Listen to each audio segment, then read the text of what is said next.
नमस्कार दोस्तों, welcome to easy GST for you. मैं हूं आपका होस्ट गिरीश कुलकर्णी। आप सभी का स्वागत करता हूं day 1 of 4 days GST certification course में, which is on annual returns and reconciliation statements, commonly known as GST audits.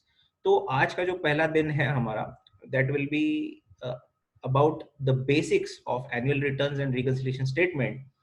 तो उसमें हम लोग क्या क्या आज कवर करने वाले हैं वो क्विकली देख लेते हैं हम लोग।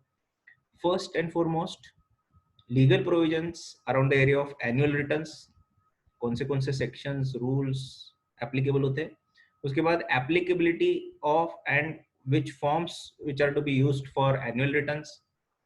उसके बाद इंफॉर्मेशन सोर्स, कहाँ से इंफॉर्मेशन पिक करना है और हमको फर्निश करना है जीएसटीआर 9 में, उसको कैसे प्रिपेयर करना है वो देखेंगे। Fourth is legal provisions of reconciliation statements or GST audit. Wherever I will be using GST audit, please presume it to be reconciliation statement, and reconciliation statement जहाँ पे भी use कर रहा हूँ, presume it to be GST audit. Both terms are interchangeably used. Okay. तो उसके बाद हम लोग किस किस को ये ऑडिट एप्लीकेबल होगा, क्या उसके लिए क्राइटेरियाज है, that will try to understand. उसके बाद उस एनुअल रिटर्न्स एंड ऑडिट की ड्यू डेट्स क्या है, उसके बारे में चर्चा करेंगे। और lastly we will see 10 most frequently asked questions about annual returns and GST audit. तो चलिए दोस्तों शुरू करते हैं आज के सेशन को। We will start with annual returns first. Before going into the legal provisions, I just want to brief about annual returns concept in GST. Particularly we know that कि हर एक महीने जो टैक्स पेयर है वो एक GSTR 1 furnish कर रहा है। I am talking about a normal registered person. GSTR 1 furnish कर रहा है। GSTR 1 में उसके जो भी आउटवर्ड सप्लाईज है उसके डिटेल्स वो दे रहा है, इनवॉइस लेवल के डिटेल्स उधर दे रहा है, उसके टाइप ऑफ ट्रांजेक्शन दे रहा है, एडवांसेस है तो एडवांसेस के डिटेल्स दे रहा है, HSN कोड के डिटेल्स दे रहा है। तो ये सारे डिटेल्स वो हर मंथ में सबमिट कर रहा है। अगर उसका टर्नओवर बिलो प्रिस्क्राइब लिमिट है तो वो क्वार्टरली कर रहा है, but activity for the entire year वो कर रहा है। उसके बाद he is filing GSTR 3B, which is now, as of now, it is a return under section 39. इसका मतलब है कि वो क्या उसके लायबिलिटी थी, क्या उसके इनपुट टैक्स क्रेडिट था और उसका डिफरेंशियल जो भी लायबिलिटी है वो पे कर रहा है और उसके साथ डिस्चार्ज कर रहा है और उसके साथ समरी रिटर्न फाइल कर रहा है। इसमें दोस्तों ये जो मंथली चीज है 3B, तो anyways one has to file every month. तो ये करते टाइम there is a possibility of errors, that is number 1। Because ऐसा है कि नंबर 1, एरर्स जो होते हैं नॉट नेसेसरीली उसने जानबूझ के किए, इरोनियसली कुछ इनएडवर्टेंटली गए हैं, चीजें मिस आउट हो गई है, कुछ भी हुआ हो। तो ऐसा हो सकता है कि ऐसा कोई नहीं बोलेगा कि भाई मेरा 100% जो भी मैंने 3B एंड R1 फाइल किया है दैट इज करेक्ट। मतलब 3 हम लोग चीजें कंसिडर करते हैं, GSTR 1, GSTR 3B और मेरा ऑडिटेड फाइनेंशियल स्टेटमेंट्स। तो ये तीनों एक फर्स्ट स्ट्रोक में मेरा मैच हो रहा है, ऐसे very rare cases. Otherwise there are some differences, some reconciliations. तो ये जो हम लोग जो भी कर रहे हैं आज तक 3B या R1, वो हम लोग सेल्फ असेसमेंट बेसिस पे कर रहे हैं। हम ही गिन रहे क्या हमारे सेल्स थे, हम ही कंसिडर कर रहे हैं हमारा इतना एलिजिबल आईटीसी है, भले उसमें से वो सब सच में एलिजिबल है नहीं है, it is a question of fact, question of law, but हम लोग खुद ही असेस कर रहे हैं। तो इस पे कुछ कंट्रोल मैकेनिज्म हो, इसके लिए ये basically annual return and audit की प्रोविजंस है। तो इसमें ऐसा किया है कि एनुअल रिटर्न जो है उसमें पहले ऐसा था कि भाई जो भी आपका मिस्टेक हुआ है, दे वर हैविंग वन प्रिजम्पशन कि आपका 3B R1 और ऑडिटेड फाइनेंशियल सिंक्रोनाइज्ड है, उसमें कुछ डिफरेंस नहीं है, और जैसे 3B में है R1 में वैसे के वैसे आप भरो। बट अभी उन्होंने जो नए फॉर्म्स लाए हैं 31 दिसंबर 2018 के बाद, जो नए फॉर्म्स आए हैं, पहले अलग था कंसेप्ट, अभी अलग है। तो अभी वाले कंसेप्ट में वो कहते हैं कि there is scope for rectification of those errors. I am not saying कि हर एक एरर तुम्हारा जो है वो रेक्टिफाई हो ही जाएगा एनुअल रिटर्न एंड रिकंसिलिएशन के टाइम पे, but there is a lot of scope where the errors can be rectified, the remaining tax liability can be paid etcetera, जो हम लोग during the course of the session देखेंगे। But ये basic thought process behind annual return है, और इसीलिए hence the concept of annual return as well as the audit. Audit उन लोगों के लिए जिनका थोड़ा बड़ा टर्नओवर है, the stakes are little higher, so the responsibility is given to some third person who is a qualified person, और उसको वो इंश्योर करना है कि भाई इसने जो भी काम किया है वो करेक्ट किया है कि नहीं किया है। कैसे करना है, क्या करना है, वो हम लोग अभी देखते हैं। तो let's start with annual returns. Annual returns के केस में सेक्शन 44(1) सीजीएसटी एक्ट 2017, ये मैं रेफरेंसेस दे रहा हूँ सेक्शंस के। You have to keep these sections handy as well as the rules as well as the notifications and press releases whenever I uh, tell you during the session. तो rule 80 sub rule 1 of the CGST rules, section 35(5) of CGST Act, ये तीनों पे best annual return का आपको applicability समझेगा। तो applicability ऐसा है कि it is applicable for all taxable person. यहाँ पे please note one point that there is no threshold limit कि भाई इसके नीचे है तो एग्जेम्पशन है या कुछ है। Yes, there are exceptions, 5 exceptions है। क्या है? Number 1, input service distributors. Usually in case of multi locational corporates, big entities, जहां पे एक हेड ऑफिस रहता है and there are different branches and across the country may be और region, तो उस केस में हेड ऑफिस का एक एडिशनल रजिस्ट्रेशन लेते हैं हम लोग, input service distributor, to pass on the input tax credit in a proper manner as mentioned in the provisions and rules related to input service distributor. तो ये है, उसको अलग से फाइल करने की जरूरत नहीं है। Tax deductor and tax collector in GST under section 51 and 52। इसी के साथ कैजुअल टैक्सेबल पर्सन, जिसको फॉर एग्जांपल एग्जीबिशन है कहीं पे अलग स्टेट में, तो मुझे उधर जाना है, 10 दिन रहना है, 10 दिन के लिए सेल करना है, for that I take temporary registration, तो इसको बोलते हैं कैजुअल टैक्सेबल पर्सन, अलग रजिस्ट्रेशन है जीएसटी में, तो उसको करने की जरूरत नहीं है एनुअल रिटर्न। और नॉन रेसिडेंट टैक्सेबल पर्सन, ये 5वीं कैटेगरी है। These 5 categories are not required to furnish GSTR annual return, ये है उसका एक्सेप्शंस। तो बाकी ये 5 कैटेगरीज छोड़ के हर एक टैक्सेबल पर्सन को, भले उसका कुछ टर्नओवर है उस साल में, नहीं है, doesn't matter, they have to furnish the annual return. उसके बाद हम लोग देखेंगे, हाँ उसके बाद और एक कैटेगरी ऐड की है, ये एक्सेप्शन की 5 वाले कैटेगरीज में, with effect from 1 February 2019, vide notification number 2/2019, you can note that, dated 29 January 2019। तो वो क्या बोलते हैं कि एनी डिपार्टमेंट और central government, state government, local authority, इन सब में सबको ये एनुअल रिटर्न फाइल करने की जरूरत नहीं, provided that they are being audited by C&AG, that is controller and auditor general, या तो फिर स्पेशली अपॉइंटेड कोई ऑडिटर है जिसके ऑथोरिटीज से वो अपॉइंट हो रहा है और वो ऑडिट कर रहा है, उस केस में उनको अलग से एनुअल रिटर्न फाइल करने की जरूरत नहीं है। दिस इज अमेंडमेंट, सो ये अलग से ऐड हो गया एक्सेप्शंस की लिस्ट में। अभी देखेंगे दोस्तों कौन से फॉर्मेट यूज करने हैं for filing of GST annual returns. तो जैसे मैंने बोला कि पहले अलग सिचुएशन थी, अभी अलग है। 31 December 2018 तक अलग थी, जिसमें वो कंसिडर करते थे कि जो भी किया है वो करेक्ट है, R1 3B audited financial all are matching, तो वो बोलते थे कि जो भी है वो वैसे के वैसे फर्निश करो, उसमें कोई चेंजेस नहीं, कोई रेक्टिफिकेशन नहीं, कुछ नहीं। वो डेटा फर्निशिंग की ओल्ड मेथड होगी, जिसको एक्सपर्ट्स बोलते हैं GIGO, garbage in garbage out. अगर करते टाइम मिस्टेक हो गई तो मिस्टेक के साथ साथ वो एनुअल रिटर्न में आ जाएगा।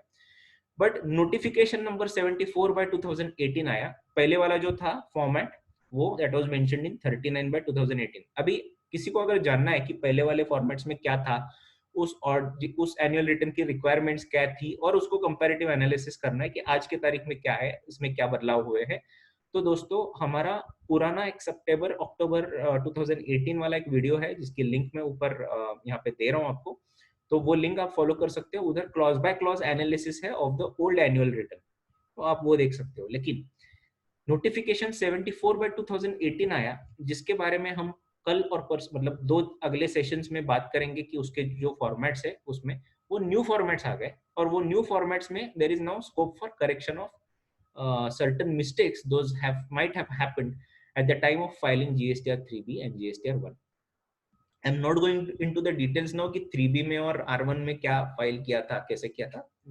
I'm assuming that you all know that. So now there is a scope. तो अभी के लिए फॉर्मेट्स है, नॉर्मल पर्सन है GSTR 9, कॉम्पोजिशन टैक्सेबल पर्सन है GSTR 9A। तो ये 2 फॉर्मेट्स है। Mainly we will discuss about GSTR 9। तो क्या इंफॉर्मेशन हमें फर्निश करनी है तो GSTR 9 में there are 6 parts including 19 tables. First से लेके थर्ड के टेबल तक there is a basic information that needs to be furnished. Most of the information is auto populated, जैसे कि नाम, legal name, GST number, period of our filing, etc., etc. Rather, if you go to GST, it is very simple. You have to go on selecting the tabs, and then you see that all the first 3 fields are automatically filled. तो उसमें आपको कुछ करना नहीं. 4 and 5 pertain to outward supply and liability.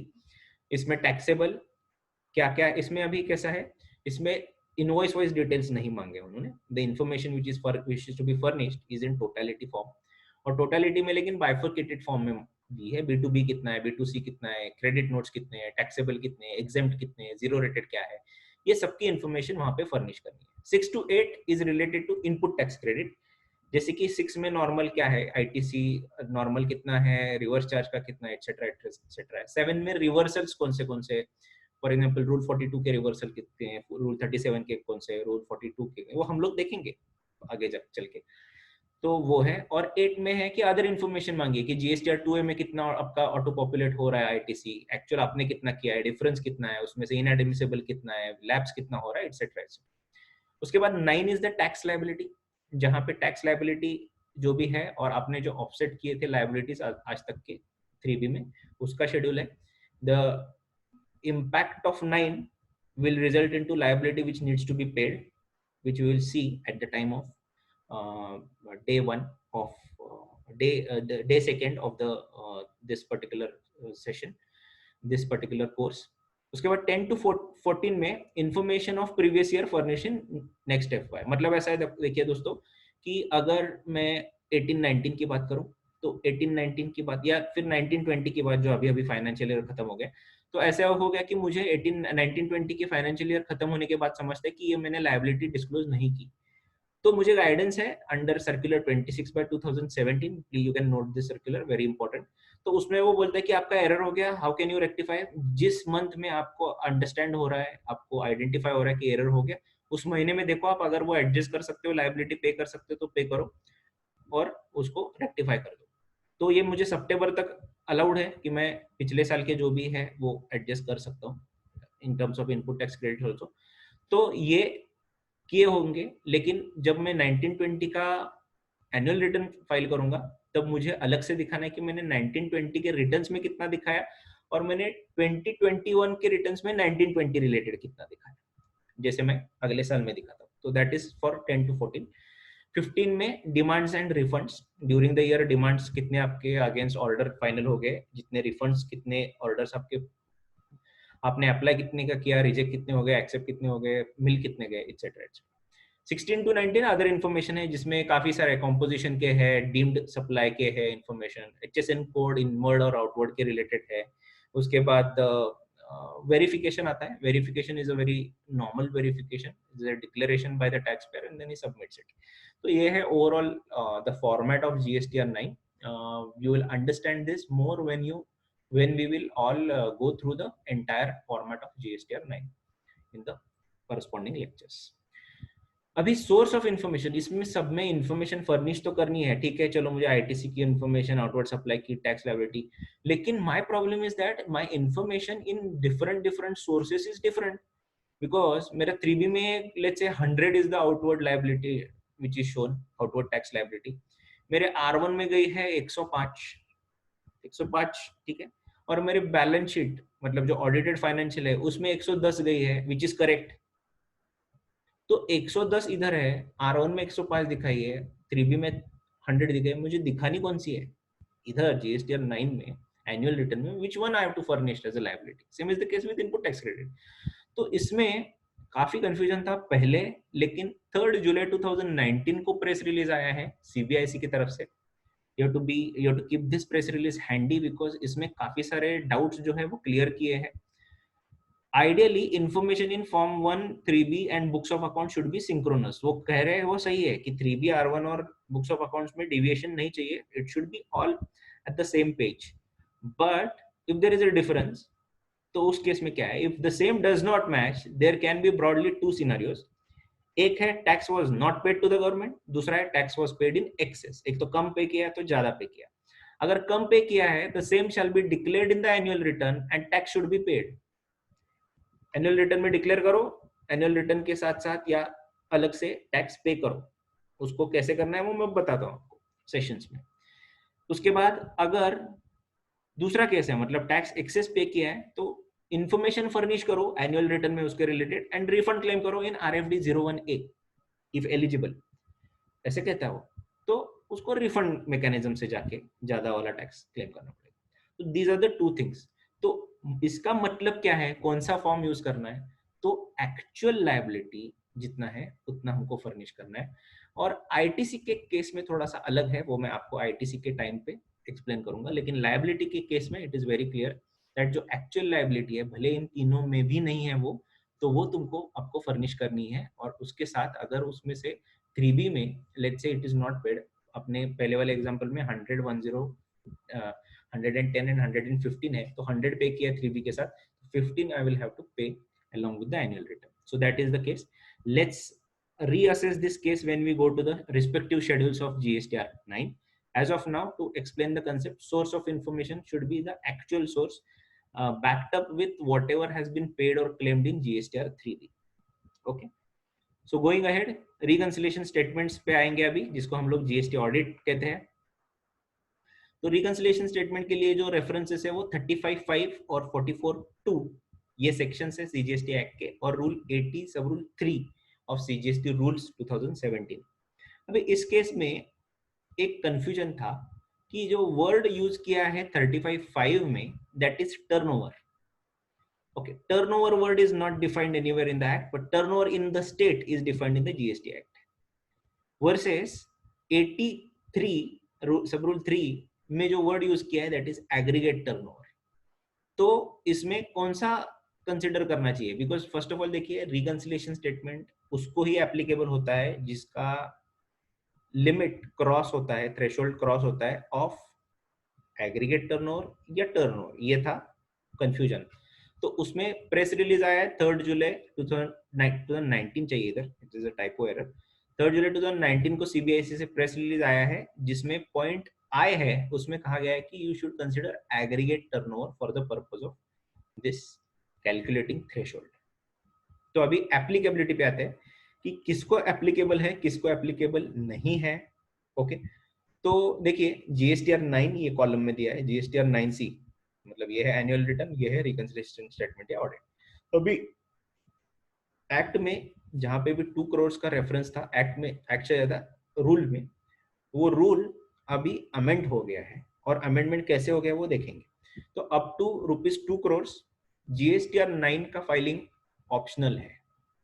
Okay, मतलब कर अगर चाहिए तो कर सकते, नहीं चाहिए तो नहीं कर सकते। लेकिन at the end of this particular course you will understand that why it is important to file GSTR 9 even if it is not applicable in my opinion. I will try to explain you why I think that it is very important to file GSTR 9 even if it is optional for those taxpayers whose turnover is up to 2 crores. up to 2 crores में 2 crores भी आता है, तो about 2 crores में नीचे आएंगे हम लोग। तो ऑप्शनल है एनुअल रिटर्न, और जीएसटीआर 9 की रिक्वायर्ड ही नहीं है, तो वो वे ऑफ हो जाएगा, इसमें करना जरूरी नहीं है। बिकॉज 80 रूल 83 जो ओरिजिनल था उसमें भी 2 करोड़ तक एलिजिबल नहीं था, और अभी जो अमेंड हो गया है उसमें भी 2 करोड़ को एप्लीकेबल नहीं है। अभी 2 करोड़ प्लस 1 रुपी से लेके, मतलब 2 करोड़ एंड 1 से लेके 5 करोड़ तक की जो केस है उसमें GSTR 9 is mandatory to be furnished. देखिए ठीक से, annual return turnover 2 crores and above 2 crores mandatory to furnish, लेकिन GSTR 9C it is still not required because 80 rule sub rule 3 is amended by notification number 16 by 2020 dated 23rd March 2020। तो आप तो बोलोगे up to 2 crore का ये कुछ act में दिया ही नहीं है, ऑप्शनल ना ऑप्शनल, तो ऑप्शनल एक्ट में नहीं दिया है, लेकिन नोटिफिकेशन 47 बाय 2019 डेटेड 9 अक्टूबर 2019 में ये निकाला था, जिसमें ये ऑप्शनल कर दिया है 2 करोड़ का। तो अब from 2 to 5 crore only annual return is mandatory, not GSTR 9C। इसके बाद देखेंगे दोस्तों कि 5 करोड़ के अबाउ जो है, मतलब 5 करोड़ एंड 1 रुपी से लेके आगे वाले सभी केसेस में 9 भी मैंडेटरी है, 9C भी मैंडेटरी। तो only for 5 crores above cases, 9C needs to be furnished, whereas 2 crores above cases, 9 needs to be furnished. तो तीन कैटेगरी समझ में आई। इसके आगे चलते हैं, अभी देखते हैं ड्यू डेट्स क्या है। अभी एक्ट में जो प्रोविजन है वो कहती है annual return for financial year electronically in such form and manner as may be it should be furnished in such form and manner as may be prescribed on or before the 31st day of December following the end of the financial year। मतलब एक आध normal case में दोस्तों कि कोई भी financial year खत्म होने के बाद जो नेक्स्ट दिसंबर फॉल कर रहा है उसके 31st डे तक, मतलब 31st दिसंबर तक फाइल करना है। So ideally for 1920 financial year 31st December 2020 is the last date। Okay, तो ऐसा नॉर्मल केस में होगा। बट फॉर 1819 मतलब लास्ट ईयर जो खत्म हो गया था, उस अभी जो खत्म हो गया उसके प्रीसीडिंग वाला प्रीवियस ईयर, तो उसमें 1819 फाइनेंशियल ईयर के लिए नोटिफिकेशन आया था 41/2020। ओके, तो वो दिसंबर का तो पहले मार्च हो गया था, तो मार्च का आगे जाके और एक्सटेंड होके 30 सितंबर 2020 हो गया, कंसीडरिंग दिस कोविड-19 सिनेरियो। पिछले साल का क्या था उसके, मतलब 17-18 का, 17-18 में आपको पता है 9 मंथ्स को ही सिर्फ एप्लीकेबल था जीएसटी, 1 जुलाई 17 से लेके 31 मार्च। तो उसमें ऐसा हो गया कि 2-3 बार उसकी ड्यू डेट पहले ही बढ़ गई थी। मैंने जैसे बोला कि पहले ओल्ड फॉर्मेट्स आए, फिर टैब एक्टिवेट हो गया जीएसटीएन पे, बाद में वो डिसेबल कर दिया गया, बाद में फॉर्म्स चेंज कर दिए गए। तो ऐसे करके दिसंबर का सबसे पहले 31 मार्च 19 कर दिया उन्होंने। उसके लिए रिमूवल ऑफ डिफिकल्टी ऑर्डर 1/18 निकाला था 11 दिसंबर को। देन उसको मार्च को जून 30 कर दिया, जैसे रिमूवल ऑफ डिफिकल्टी ऑर्डर 3/2018 निकाला 31 दिसंबर को। तो उसके बाद 31 जनवरी आगे आगे चलते 31 जनवरी 2020 फाइनल हो गया, और finally it got settled on staggered manner for different group of states 3rd, 5th and 7th February 2020। तो ये था 17-18 का, और उसमें जो 3rd, 5th and 7th थे उसमें ये सारे स्टेट्स कवर किए थे। ग्रुप 1 में जैसे महाराष्ट्र, कर्नाटक, तमिलनाडु एक्सेट्रा। ग्रुप 2 में चंडीगढ़, उत्तराखंड, जम्मू कश्मीर। केस 3 में 7th फरवरी में बिहार, सिक्किम, अरुणाचल प्रदेश एक्सेट्रा। तो ये due date just for reference मैंने दी है, अभी इसका वैसे रिलेवेंस नहीं है, but just for information purpose. अभी which format should be used for GSTR 9 case, तो उसमें GSTR 9C for reconciliation statement, तो जीएसटीआर 9C है, उसमें 2 पार्ट है, part A and part B with 16 tables. वो कौन से हैं, तो first 4 is basic information, 5 to 11 reconciliation of turnover. अभी किस किस में रिकंसिलिएशन है, turnover as per annual return जो जीएसटीआर 9 फाइल किया है। मतलब आपको पता है कि जिसको जीएसटीआर 9 से आएगा उसको 9 तो पहले आने वाला है ही, और ऑडिटेड फाइनेंशियल्स, इसमें जो भी टर्नओवर्स है उसका रिकंसिलिएशन है। उसके बाद 12 to 16 में reconciliation of ITC, similarly ITC जो क्लेम किया था और आईटीसी जो एक्चुअली फाइनेंशियल स्टेटमेंट्स में। उसके बाद ऑडिटर्स रिकमेंडेशंस, कुछ उसमें लायबिलिटी पे करवानी है, इंटरेस्ट, पेनल्टी एक्सेट्रा एक्सेट्रा। उसके बाद verification by the taxable person, और उसके बाद ऑडिटर का सर्टिफिकेशन आएगा। ये था फॉर्मेट ऑफ जीएसटीआर 9C। अभी इसमें 2 सिनेरियोस हो सकते हैं दोस्तों। Scenario number 1, entities are not required to be audited under any other statute। कोई भी दूसरे एक्ट के अंडर उनको ऑडिट करवाने की जरूरत नहीं है, एंड उनको उस केस में ऑडिट इधर करना पड़ेगा इफ थ्रेशोल्ड लिमिट क्रॉस होती है तो। दूसरा सिनेरियो है कि entities those are required to be audited in the other act such as companies act हो, इनकम टैक्स एक्ट हो, कोऑपरेटिव सोसाइटीज एक्ट हो एक्सेट्रा, और इनको यहाँ पे ऑडिट, जीएसटी का ऑडिट एप्लीकेबल होता है। तो ये 2 सिनेरियोज है। I don't think that as of now first case will fall into any practical scenario, because ऐसा नहीं होगा कि because if you see income tax हो या और हो, उनमें जो थ्रेशोल्ड है विच इज लेसर देन और इक्वल टू जीएसटी थ्रेशोल्ड। सो ऐसा होगा अगर दूसरे किसी को हो रहा है तो जीएसटी में होगा, जीएसटी में हो रहा है तो दूसरे किसी में होना ही होना है। और अगर उल्टी केस पकड़े हमने कि जीएसटी में एप्लीकेबल नहीं होता है बट बाकी एक्ट में होता है, तो इधर कुछ वैसे इसका इफेक्ट इम्पैक्ट नहीं आएगा, बट ऐसा होगा नहीं। तो दोनों में भी एप्लीकेबल हो गए, ऐसा अगर केस हम लोग कंसिडर करते हैं तो ये मोस्टली कंसिडर होगा case practically. This scenario will exist, this may not exist. I don't think a practical scenario where in this case exist. Okay. उसके बाद अनदर दो सिनारियो हो सकते हैं कि आपका जो स्टैट्यूटरी या दूसरे स्टैट्यूट में जो ऑडिट करना है वो ऑडिटर कोई अलग है. Auditor who has conducted the okay. पहला केस मैंने ये लिया है कि ऑडिटर जो आपके दूसरे स्टैट्यूट के अंडर जो ऑडिट कर रहा है वो सेम है as GST auditor. For example ABC private limited है, एबीसी प्राइवेट लिमिटेड का स्टैट्यूटरी ऑडिटर है मिस्टर एक्स, तो इधर मिस्टर एक्स को ही अपॉइंट कर रहे हैं जीएसटी ऑडिटर. तो auditor who has conducted audit of the entity is same. और दूसरा है कि auditor who has not conducted auditor, तो वो एबीसी क्या करती है, एक्स को स्टैट्यूटरी ऑडिटर या इनकम टैक्स ऑडिटर अपॉइंट करती है और मिस्टर वाई को जीएसटी ऑडिटर अपॉइंट करती है. तो ऐसे दो सिनारियोज हो सकते हैं. अब इसमें डिफरेंस यही है कि दोनों के लिए जो सर्टिफिकेशन का फॉर्मेट है and rather the scope also will little differ. इसका रीजन ऐसा है कि पहली केस में जहां पे ऑडिटर सेम है उधर अलग सिनेरियो रहेगा. दूसरे केस में लिटिल क्या रहेगा कि the auditor who is going to perform GST audit can depend upon the audit which has been performed by the other auditor. तो उसके रिजल्ट्स पे वो डिपेंड कर सकता है फॉर सर्टेन ऑब्जर्वेशंस. ये हो गया दूसरा केस. पहले केस में कैसा है कि स्पेसिफिकली द रिपोर्ट का जो सर्टिफिकेशन है उसका वर्डिंग कहता है कि based on the information and explanation provided to us during the course of audit to the satisfaction etc etc. तो उसमें he has to make sure that whatever was not covered during that audit तो वो करना है. तो दो इसमें से हम लोग चीजें लेंगे. पॉइंट नंबर 1, अगर दूसरे किसी केस में एंटिटी के एक ही एंटिटी के दूसरे किसी भी स्टैट्यूट में ऑडिट की रिक्वायरमेंट नहीं है तो यहाँ पे पूरा ऑडिट अलग से करना पड़ेगा. लेकिन अगर ऑडिट है ऑलरेडी एप्लीकेबल तो अगेन दो सिनारियोस कि सेम ऑडिटर कर रहा है या अलग ऑडिटर कर रहा है. Based on that certification will differ. जो हम लोग सर्टिफिकेशन के टाइम पे जाएंगे तब मैं वो पॉइंट एक्सप्लेन करूंगा.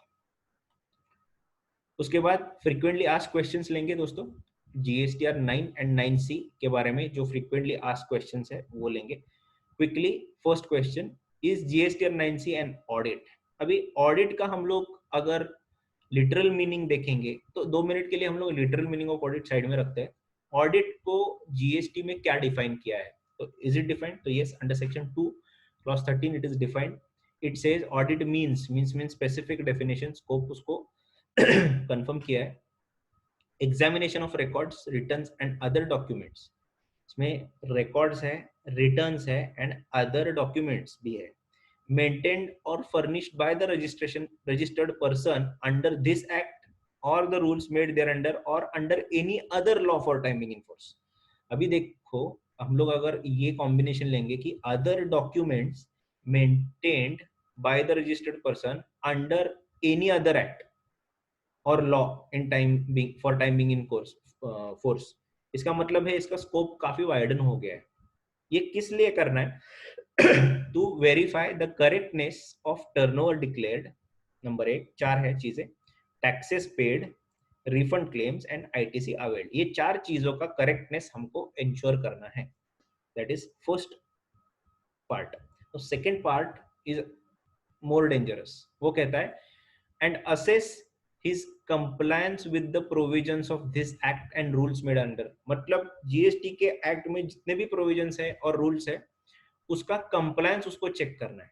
बट ये है ऑडिट का डेफिनेशन. अभी जहां जहां पे भी ये रेफरेंसेस है रूल 80 के रिलेटेड, रूल सेक्शन 35 44 के रिलेटेड, वहां पे ऑडिट रेफर नहीं किया गया है. वर्ड रिकंसिलिएशन स्टेटमेंट्स या जीएसटीआर 9C ऐसा ही है. तो ऑडिट का रिलेवेंस किधर आता है? तो रिलेवेंस सर्टिफिकेशन के टाइम पे आ सकता है जहां पे ऑडिट के वर्डिंग 2-3 बार उधर सर्टिफिकेशन में आता है. जब चार्टर्ड अकाउंटेंट या कॉस्ट अकाउंटेंट सर्टिफाई कर रहा है रिपोर्ट को तभी आएगा वो. But to solve this particular confusion, CBIC on 3rd July issued a press release in which point number H it says there are apprehensions that chartered accountant or cost accountant may go beyond the books of accounts in their recommendation under form GSTR 9C. the GST Act is clear in this regard with respect to reconciliation statements. Their role is limited to reconciling the values declared in annual return with the audited annual accounts of the tax pair. तो इसका कहना है कि जो भी आपका audited financial statements है और जो भी एनुअल रिटर्न है, इसके वैल्यूज का रिकंसिलिएशन करना है, बस उतना ही आपका स्कोप लिमिटेड है। But this is a press release. तो प्रेस रिलीज के केस में उसको लीगल रिलेवेंस क्या है, इसका इट इज ऑल डिस्प्यूटेड। तो और इसका बाइंडिंग नेचर कितना है, इट इज ऑल डिस्प्यूटेड। तो इस हिसाब से ऑडिट में जो भी चीजें कही गई है, ये चार, correctness of turnover, taxes paid, refund claimed and input tax credit, इन सबको कवर करने के लिए जो भी एश्योरेंस रिक्वायर्ड है, I think the auditor has to concentrate on that particular area. Please note that the scope looks to be wider than the earlier audits, similar to GST जो है वो इनकम टैक्स है, but the scope I think is little more in this case. तो वो auditor को ध्यान में रखना है, though there is a clarification given by CBIC. Tomorrow it may be challenged. Question 2, whether supply of alcohol for human consumption should be included in determining the threshold of 5 crores. Why is this question? Because alcohol for human consumption is out of the purview of GST Act. GST के levy के वो बाहर है, इस पे अभी भी state का कंट्रोल है. States will charge taxes like state excise etc on alcohol for human consumption. तो क्या उसको कवर करना है? तो we'll have to go by definition. First, aggregate turnover का definition. Aggregate turnover includes taxable as well as exempt. तो exempt word आता है तो exempt सप्लाई का डेफिनेशन देखना है. तो exempt सप्लाई और इंक्लूड्स, exempt सप्लाई में क्या आती है? तो तीन चीजें आती है. एक तो जो भी नील टैक्स रेटेड जो लेवी प्रोडक्ट्स है, गुड्स है, सर्विसेज है, वो आएंगे. दूसरा कि स्पेसिफिकली एग्जेम्प्टेड बाय नोटिफिकेशन जो है, मतलब वो सेंट्रल के अंडर हो, आईजीएसटी के अंडर हो, सेक्शन के अंडर, दोनों भी के अंडर जो भी है वो आएंगे. और तीसरी चीज नॉन टैक्सेबल सप्लाई भी आएगा एग्जेम्प्ट के अंडर. तो इसमें अभी हमको देखना है नॉन टैक्सेबल सप्लाई मतलब क्या. It is also defined in GST. Non taxable supply is supply of goods और services that are not leviable under GST. So what is not leviable under GST? Alcohol for human consumption is not leviable under GST. So that is included by exempt. तो इस हिसाब से aggregate includes exempt includes non-taxable is human alcohol for human consumption, and hence turnover का 5 करोड़ का limit calculate करते time जहां पे भी अल्कोहल का सेल है, though it is not covered by GST, we have to consider it for calculation of threshold of 5 crore rupees. Is clear?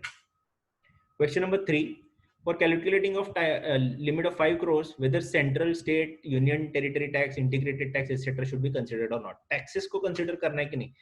100 रुपए पे 18% जीएसटी, तो 118 हो गया मेरा इनवॉइस वैल्यू.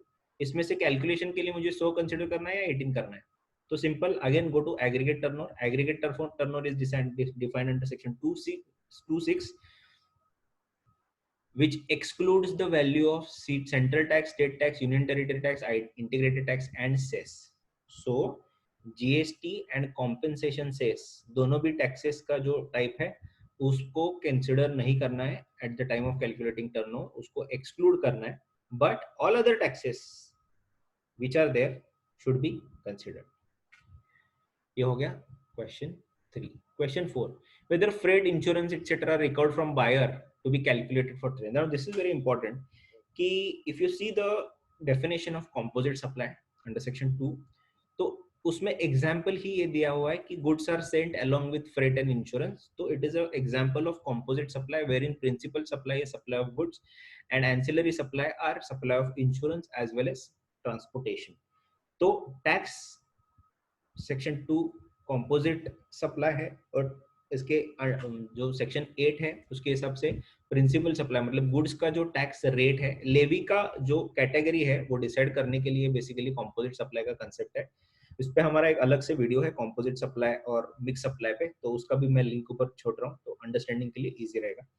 तो कंपोजिट सप्लाई है, उसके कारण वो दोनों पे भी टैक्स चार्ज होगा और गुड्स के रेट के हिसाब से ही होगा, ऐसा उन्होंने एग्जांपल में दिया है. Now that ideally that will form part of your turnover, but there are chances, I've seen some cases wherein accounting is done in such a manner that ये freight और insurance का जो income है, जो recovery है, that is offsetted against the expenditure of freight and insurance. So it is nowhere appearing in the financial statements in the income side, but it is going and sitting in the expenditure side, in the expenses head at the credit side. So it is reducing the expenditure और उधर वो income book हो गया. But for the purpose of calculation of turnover, we have to consider all such incomes and then add it in the turnover. तो ये include होगा 5 crores के अंदर. इधर 2 crores is a typo error. Earlier the limit was 2 crores, so 2 crores लिए 5 crore के लिए. उसके बाद question number 5, reconciliation statement should be filled for each registration or for each PAN crossing threshold. तो ये है, ये काफी बार कंफ्यूजन आता है. तो एक चीज समझना है हमको कि if threshold limit of pan is exceeding 5 crore, एक ही पैन हो सकता है पूरे अक्रॉस द नेशन. तो एक पैन के अंडर रजिस्ट्रेशन कितने हो सकते हैं? मल्टीपल रजिस्ट्रेशन, हर एक स्टेट में अलग अलग हो सकता है, यूनियन टेरिटरीज में अलग अलग हो सकता है.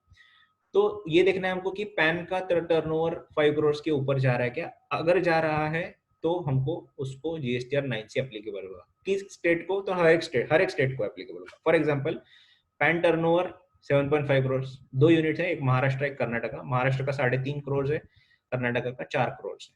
तो individually if you see that is not becoming applicable 5 crore, but pan level पे हो रहा है तो दोनों भी एंटिटीज को एप्लीकेबल होगा. Can a GST practitioner certify GSTR 9C? No, the answer is no.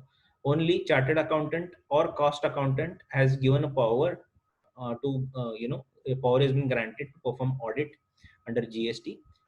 GST practitioner को अलग set of services के लिए authority दे सकता है taxpayer, but not for GST audit. So because it is a specific provision in the GST Act. Is there any provision for filing revised GSTR 9C? तो वैसे तो कोई प्रोविजन है नहीं जीएसटी एक्ट में कि एक बार ऑडिट रिपोर्ट सबमिट हो गया उसके बाद उसको रिवाइज करने की कोई प्रोविजन नहीं है, ना कि उसको रिवाइज ना करने की प्रोविजन है. ऐसा भी नहीं कहा गया है कि once it is filed can not be revised. But main thing is that now whatever we are doing is on GST network, GSTN. पर जीएसटीएन पे doesn't seem that there is any facility wherein we can go and revise the return. Once it is filed it becomes block, the template is disabled I think. So I don't think कि उसमें कर सकते हैं आज की तारीख में. But exceptional case yes, one में try because there is no restriction in the law.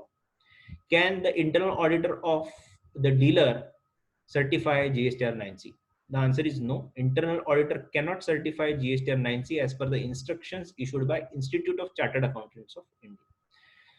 What are the documents to be enclosed along with GSTR 9C? 9C के साथ साथ क्या जाना चाहिए? तो वैसे जो अगर देखा जाए सेक्शन 35(5) तो it says no documents other than the, अभी उसमें बोला कि एज में बी प्रिस्क्राइब. तो एज में बी प्रिस्क्राइब मतलब रूल में मेंशन करने चाहिए कि भाई 9C के साथ साथ ये भी डॉक्यूमेंट्स कर दो. तो अभी रूल 83 जो है उसमें कोई भी डॉक्यूमेंट्स अलग से स्पेसिफाई किए गए नहीं है. बट एक चीज है कि पार्ट बी जो है उसमें जीएसटीआर 9 से requires that GST auditor to enclose a copy of audit report of the entity where the audit of the entity has been carried out by another auditor. जो हमने ये किया था कि एबीसी लिमिटेड है, इसका tax income tax auditor X है या स्टैट्यूटरी ऑडिटर एक्स है, बट जीएसटी ऑडिटर वाई है. तो Y has to also attach the report of X along with the GSTR 9C. So documents declared by the said statute to form part of audited financial statements must also annex to the audit report. वो audit report के साथ साथ जो भी documents गए थे, schedules गए थे, वर्किंग्स गए थे, वो सभी इसके साथ भी अनेक्स होने चाहिए. That was question 9. And the last question, question number 10, does the submission of form GSTR 9C mean that commissioner or any officer authorized by him will not undertake audit under section 65 of the CGST Act? Now there is a provision of departments audit under section 65. तो question का कहना ये है कि अगर ये GSTR 9C audit होता है तो 65 होगा नहीं, ऐसा कुछ है क्या? तो ऐसा कुछ नहीं है.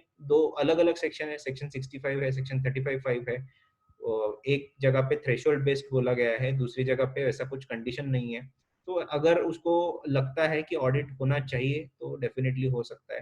हमको ये पता है कि अर्लियर रेजिम्स में एक्साइज या सर्विस टैक्स में थ्रेशोल्ड बेस्ड ऑडिट नहीं थे, वहां पे ऐसा था कि if the commissioner is of the opinion और रादर इनपुट टैक्स क्रेडिट का क्लेम है या वैल्यूएशन के रिलेटेड मैटर है जिसमें ये as a reason to believe, ये as a reason to believe that उसमें एरर्स हो गए हैं, तो वो ऑडिट कर सकता था, बट थ्रेशोल्ड बेस्ड नहीं था। But comparatively in state tax laws जैसे वैट थे, तो स्टेट वैट लॉज उसमें थ्रेशोल्ड बेस्ड ऑडिट की कंसेप्ट थी। तो similar concept has been brought in, that doesn't mean that department can not perform the audit. और एक इंपॉर्टेंट चीज है जो एफएक्यूज में नहीं है, बट अगर हम लोग ये नहीं फर्निश करते हैं टाइमली तो क्या, तो उसमें एक इंपॉर्टेंट चीज जाननी है हमको कि उसमें लेट फी स्पेसिफाई की गई है, दो हमको देखने, GSTR 9 and GSTR 9C। Provision ऐसे कहता है कि the taxable person has to furnish GSTR 9 along with the electronically along with so and so so and so। तो इलेक्ट्रॉनिकली अगर 9 किया हमने तो टाइमली, तो आई थिंक लेट फी की जो प्रोविजन है that is 100 rupees CGST, 100 rupees SGST per day, subject to a maximum ceiling of 0.25% CGST, 0.25% SGST, मतलब 0.5% ऑफ द टोटल टर्नओवर। तो 0.5 of the turnover is the maximum threshold, 100 rupees per day के हिसाब से late fee लगेगी। तो ये है अगर 9 इलेक्ट्रॉनिकली फर्निश ड्यू डेट के पहले नहीं किया तो किसी ने अगर 9 फिजिकल करके रखा तो क्या ये लेट फी लगेगी? यस, डेफिनेटली लगेगी, because section requires you to furnish it electronically. अगर किसी ने 9 इलेक्ट्रॉनिकली फर्निश किया बट 9C उसका मिस हो गया तो क्या? तो लेट फी नहीं लगेगी, क्योंकि वर्डिंग है जो सेक्शन का वो स्पेसिफिकली 9 के बारे में बोलता है। बट 9C ना फाइल करने के लिए अलग से उसके लिए पेनल्टी लग सकती है, जो सेक्शन 125 में दी गई है, विच इज ₹25,000, तो वो अलग से लग सकती है। तो that is the risk involve, that is the level of risk which is involve in to not doing this compliance in the right due date within the specified time limit. So ये थे दोस्तों 10 important mostly asked questions और हमारा GST 9 and 9C की basic information. कल से हमारा जो सेशंस होंगे उसमें हम लोग एक्चुअल जीएसटीआर 9 और 9C में कौन सी इंफॉर्मेशन फर्निश करनी है, उसको कंपाइल कैसे करना है, इसके रिलेटेड गाइडेंस देखेंगे। I thank you so much, all of you, for attending this particular session. I hope that this session must have helped you in understanding the basics of GSTR 9 as well as GSTR 9C, and I wish you all the best. Thank you so much. इसके साथ साथ मैं इस video के description box में links दे रहा हूँ, जिसमें ये जो मैंने रेफरेंसेस कुछ दिए थे अबाउट द प्रेस रिलीजेस, उसकी लिंक है। वो प्रेस रिलीज आप डाउनलोड कर सकते हो वहां से और आपके रेफरेंस के लिए रख सकते हो। उसमें काफी सारे जो डाउट्स थे उसका क्लैरिफिकेशन सीबीएसई की तरफ से आया हुआ है। इसी के साथ जीएसटी के ऑडिट रिलेटेड कुछ इंपॉर्टेंट बुक्स है, उसकी भी लिंक दे रहा हूँ, which are available in Kindle as well as physical form on amazon.in। तो अगर आप चाहिए तो अमेजोन से आप परचेस कर सकते हो, उसकी भी लिंक मैं डिस्क्रिप्शन बॉक्स में दे रहा हूँ। Thank you so much. Do not forget to like, share, comment, and subscribe to our channel and press the bell icon to get latest updates. Thank you so much.